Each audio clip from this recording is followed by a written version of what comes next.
But God will never allow us to stay there, because the true test of our spirituality, the true test of Christ in us, the hope of glory, is in descending from that mountain. If we only have the power to go up, something's wrong. It's a wonderful thing to be on a mountain with God, but a person only gets there so that they can go back down into that fallen, demon-possessed world and lift up the name and the glory of Jesus Christ. What happens on the mountaintop is not meant to teach us anything. It's meant to make us something.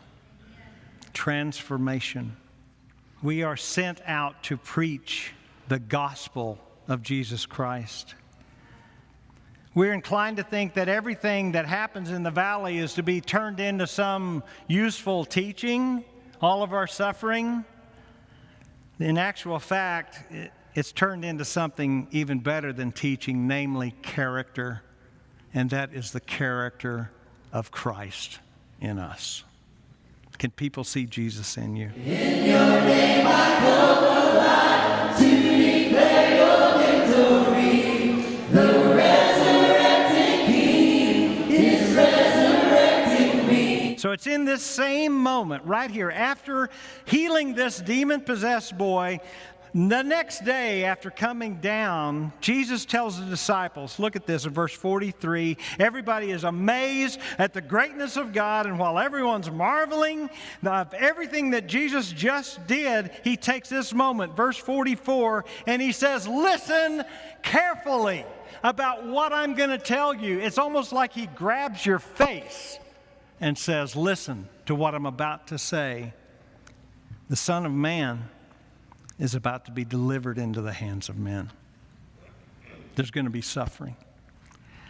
They didn't understand what it meant. It was hidden from them, so they could not grasp it, and they were afraid to ask him about it. And then an argument started about who's going to be the greatest in the kingdom. And again, starting in verse 51, as the time approached for him to be taken up into heaven, Jesus set his face toward Jerusalem, resolutely set out for Jerusalem. And he sent messengers on ahead who went into a Samaritan village to get things ready. But the people did not welcome him because he was going to Jerusalem. And the Samaritans hated the Jews, and the Jews hated the Samaritans.